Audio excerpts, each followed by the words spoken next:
Pemilihan Kepala Daerah Serentak 2020 digelar di 270 daerah, di 9 provinsi, 224 kabupaten, dan 37 kota pada 9 Desember 2020 menjadi ajang pesta demokrasi yang rentan terjadi konflik.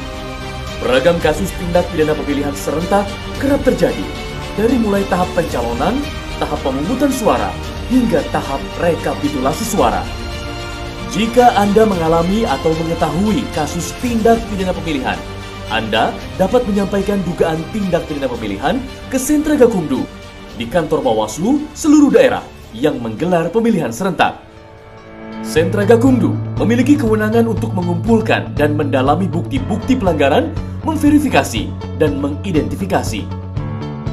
Sentra Gakumdu diatur dalam peraturan bersama antara Ketua Badan Pengawas Pemilu, Kepala Kepolisian RI, dan Jaksa Agung RI.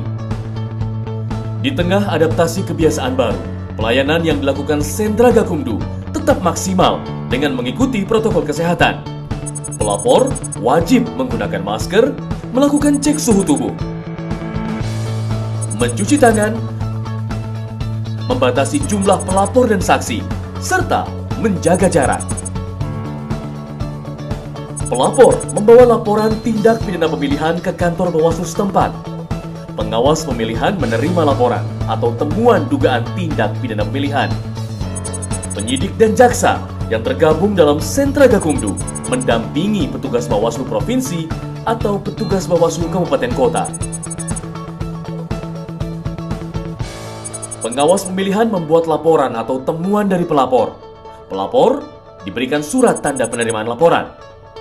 Setelah laporan diterima, pengawas pemilihan bersama penyidik dan jaksa melakukan klarifikasi terhadap pelapor dan saksi yang hadir.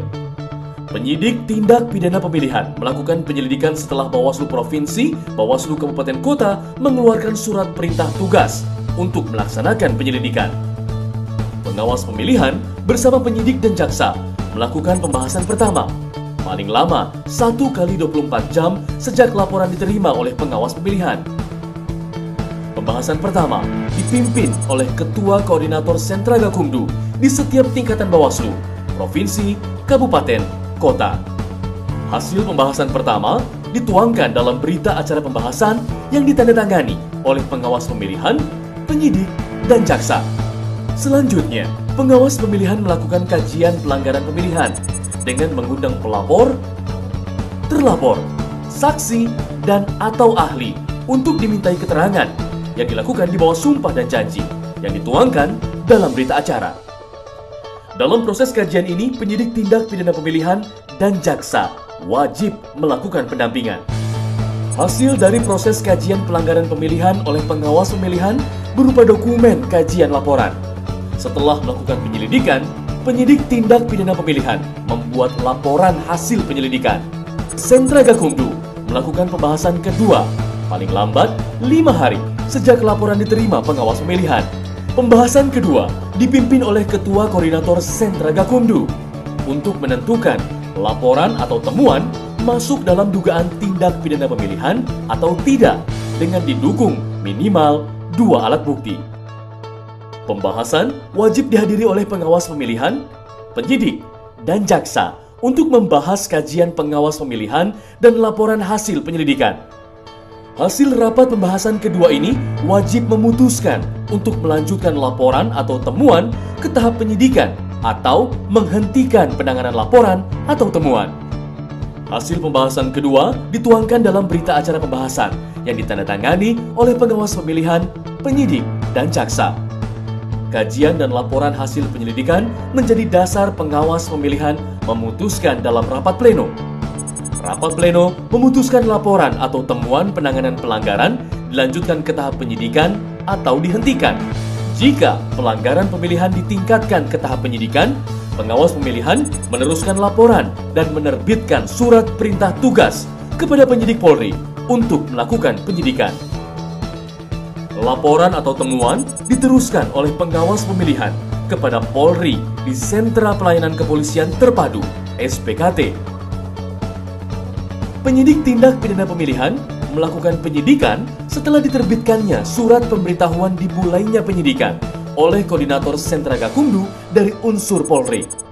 Penyidik melakukan penyidikan paling lama 14 hari kerja, terhitung sejak penerusan laporan oleh pengawas pemilihan dan atau laporan polisi yang dibuat. Pembahasan ketiga dilakukan selama proses penyidikan berlangsung. Pembahasan ketiga dapat menghasilkan kesimpulan berupa penyerahan berkas perkara kepada penuntut umum. Dituangkan dalam berita acara yang ditandatangani oleh pengawas pemilihan, penyidik, dan jaksa. Penyidik menyampaikan hasil penyidikan disertai berkas perkara kepada penuntut umum paling lama 14 hari kerja, terhitung sejak penerusan laporan oleh pengawas pemilihan dan atau saat laporan polisi dibuat. Jika hasil penyidikan belum lengkap, penuntut umum diberikan waktu 3 hari kerja untuk mengembalikan berkas perkara kepada penyidik disertai dengan petunjuk. Penyidik mengembalikan berkas perkara kepada penuntut umum paling lama 3 hari kerja setelah melaksanakan penyidikan tambahan sesuai petunjuk penuntut umum. Penyerahan dan pengembalian hasil penyidikan berupa berkas perkara dilakukan di Sentra Gakumdu.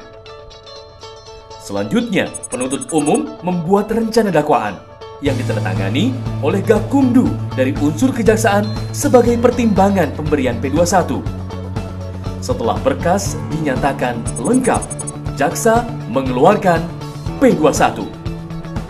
Selanjutnya, berkas perkara beserta surat dakwaan dilimpahkan ke pengadilan negeri paling lama 5 hari kerja. Dalam masa adaptasi kebiasaan baru akibat pandemi COVID-19, persidangan digelar secara jarak jauh atau menggunakan media daring. Setelah putusan pengadilan dibacakan, penuntut umum melaporkan kepada pembina Sentra Gakumdu dari unsur kejaksaan.